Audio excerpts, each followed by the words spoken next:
This happened about 6 months ago when I was working the graveyard shift at a 24-hour gas station on the outskirts of town.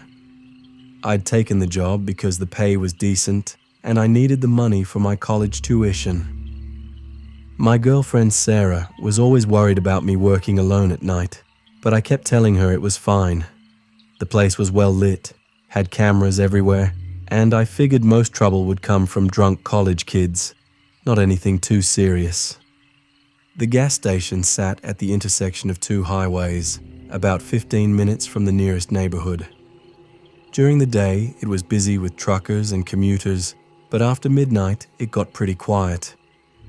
Most nights, I'd maybe see 5 or 6 customers between 11 p.m. and 7 a.m. I'd spend most of my time restocking shelves, cleaning, and studying for my classes. It was a Tuesday night in late September when I first noticed him. A guy in his 40s, maybe, wearing a baseball cap pulled low over his face. He came in around 2 a.m. and bought a pack of cigarettes and a coffee. Nothing weird about that, except for the way he kept glancing at me while I rang him up. Not just looking, but studying me, like he was trying to memorize my face or something. When I handed him his change, his fingers lingered on mine for just a second too long. It made my skin crawl, but I figured I was just being paranoid. He came back the next night, same time, same purchase. This time he asked me how long I'd been working there and if I was usually alone. I gave him short answers and tried to seem busy, hoping he'd take the hint and leave.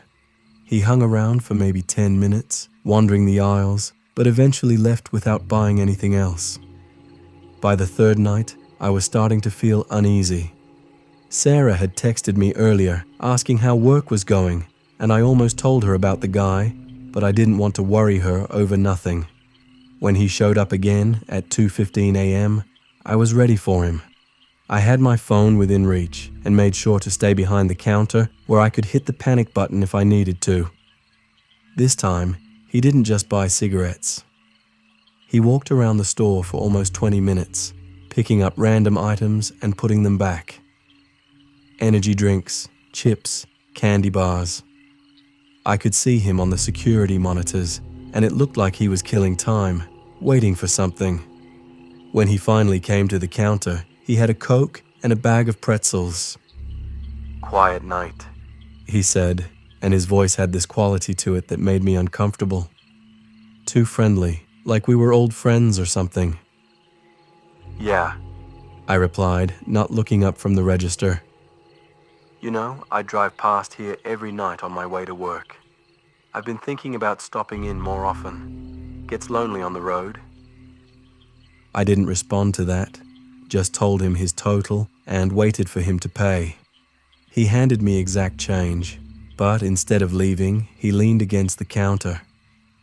"What's your name?" he asked. "I'm not supposed to give out personal information," I said, which was true.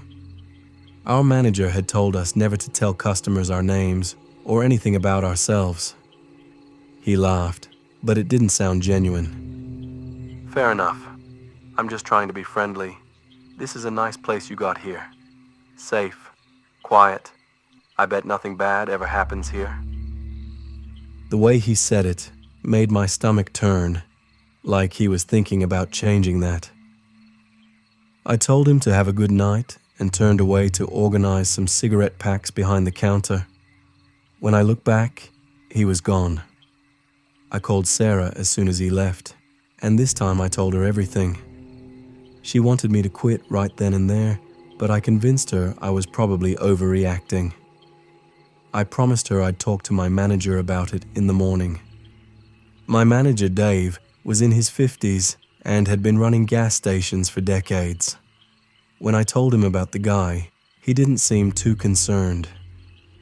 "You get all kinds of weirdos working nights," he said. "As long as he's not threatening you or stealing anything, there's not much we can do. But if he makes you uncomfortable, just call the cops. Better safe than sorry." That night, Thursday, I was on edge from the moment I clocked in. I kept checking the parking lot through the windows, and every time a car pulled up, my heart would start racing. But 2 a.m. came and went, and he didn't show up. Neither did 2:15 or 2:30. I started to relax, thinking maybe he'd moved on to bothering someone else. I was wrong. At 3:47 a.m., I was in the back room counting inventory when I heard the door chime. I walked out to the front and saw him standing by the coffee machine, filling up a large cup. He looked up when he saw me and smiled. "Hey there, thought I missed you tonight." "We closed the coffee machine at 3:30. I lied, hoping he'd just leave. "Oh, that's okay. I don't mind if it's a little stale." He came to the counter and set down the coffee, then reached into his jacket pocket. For a split second, I thought he was going for a weapon, and I actually stepped back. But he just pulled out his wallet. "You seem nervous tonight," he said, watching me carefully. "Everything okay?" "I'm fine." "You know, I've been thinking about our conversations. You're a good kid, polite, respectful. Your parents did a good job raising you." I hadn't told him anything about my parents. Hell, I'd barely said 10 words to him total. But the way he said it, like he knew something about me that I hadn't shared, made my blood run cold. "That'll be $2.50, I said. He paid, but again, he didn't leave. Instead, he walked over to the window and looked out at the parking lot. "You know what I like about this place?" he said. "It's so isolated. No one around for miles. If something happened here, it might be hours before anyone found out." I reached for my phone, but he noticed and shook his head. "I'm not threatening you," he said quickly. "I'm just making an observation. You're all alone out here. That's got to be scary sometimes." "I need you to leave," I said, and I was surprised by how steady my voice sounded. "Or what?" "Or I'm calling the police." He laughed and held up his hands. Okay, I can take a hint. But you know, I'll probably see you tomorrow night. I'm kind of a creature of habit." After he left, I immediately called the cops. The dispatcher said they'd send someone out, but it took them almost 40 minutes to arrive. By then, I'd calmed down enough to wonder if I was overreacting. The officer who showed up was probably around my age, and he listened to my story with a bored expression. "Did he threaten you directly?" he asked. "Not exactly, but..." "Did he steal anything or damage any property?" "No, but he made me feel unsafe." The officer wrote something in his notepad and told me they'd increase patrols in the area, but there wasn't much else they could do unless the guy actually committed a crime. He gave me his card and told me to call if anything else happened. Friday night, I was a wreck. Sarah had offered to come sit with me during my shift, but I didn't want to put her in danger if the guy showed up. Instead, she made me promise to call her every hour and to leave immediately if I felt threatened. I'd armed myself with a baseball bat that I kept behind the counter, and I'd moved a chair so I could sit where I had a clear view of both the front door and the parking lot. Every car that drove by made me jump. At 1:30 a.m., a pickup truck pulled into the lot, and I saw him get out, but this time he wasn't alone. There was another guy with him, younger, maybe in his 20s. They both came into the store, and I felt my heart hammering in my chest. The older guy went straight to the coffee machine, while the younger one browsed the snack aisle. I pretended to be busy with paperwork, but I was watching them both carefully. "Evening," the older guy said when he came to the counter. "This is my nephew Jake. He's visiting from out of town, and I was telling him about this nice little place." Jake nodded at me, but didn't say anything. There was something off about him too. He kept fidgeting and looking around like he was nervous. "Jake's been having some trouble lately," the older guy continued. "Lost his job, girlfriend left him. You know how it is. Sometimes young men need to find ways to feel powerful again." I didn't like where this was going. I reached under the counter and hit the silent alarm that would alert the police. "That's too bad," I said, trying to keep my voice neutral. "Yeah, it is. But you know what? I think tonight might be the night his luck changes." Jake had moved closer to the counter, and I realized they were positioning themselves to block my exit routes. The older guy was between me and the front door, and Jake was near the side door that led to the back room. "I need both of you to leave," I said, and this time my voice was shaking. "Now, why would we want to do that?" the older guy asked. "We're having such a nice conversation." That's when I grabbed the baseball bat and held it up. I called the police. They're on their way. The older guy's expression changed, and for the first time, I saw real anger in his eyes. "You did what?" "They'll be here any minute." Jake looked at his uncle, panic in his voice. "You said no one would—" "Shut up," the older guy snapped. Then to me, "You made a big mistake, kid." But before either of them could do anything, I heard sirens in the distance. The older guy must have heard them too, because his face went pale. "We're leaving," he said to Jake. "Now." They rushed out of the store and jumped in the pickup truck, speeding away just as 2 police cars pulled into the lot. This time, the cops took me seriously. They called for backup, put out a bolo for the truck, and took detailed statements about both men.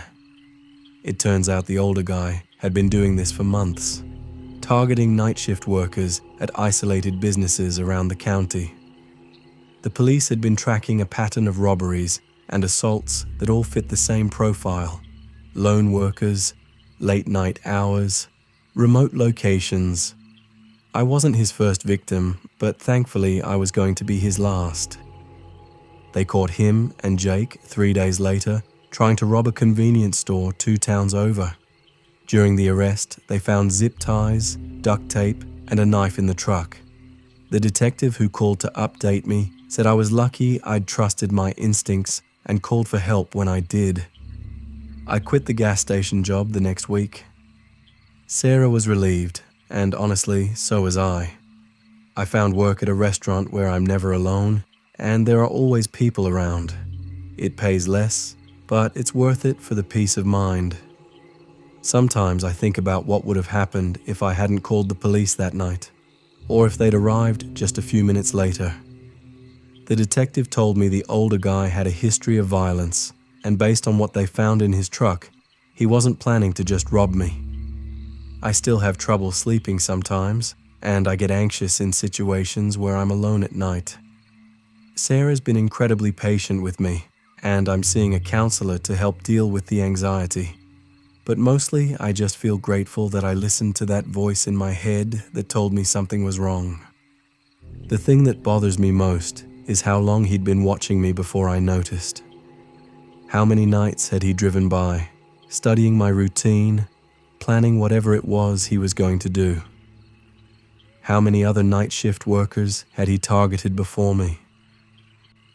And how many more would there have been if he hadn't been caught? I learned a valuable lesson about trusting my instincts, even when other people tell me I'm overreacting. Sometimes that uncomfortable feeling in your gut is your brain picking up on danger signals that you can't consciously identify. In my case, listening to that feeling probably saved my life. I never found out what his original plan was, and honestly, I don't want to know. I'm just glad that whatever it was, he never got the chance to carry it out.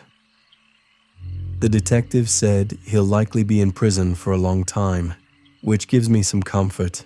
But I know there are other people like him out there, and other night shift workers who might not be as lucky as I was. These days, I always tell people to trust their instincts if something feels wrong. Don't worry about being polite or seeming paranoid. Your safety is more important than a stranger's feelings, and if someone is making you uncomfortable, there's probably a good reason for it. I'm just thankful that I'm here to tell this story instead of being another statistic in whatever sick game that guy was playing.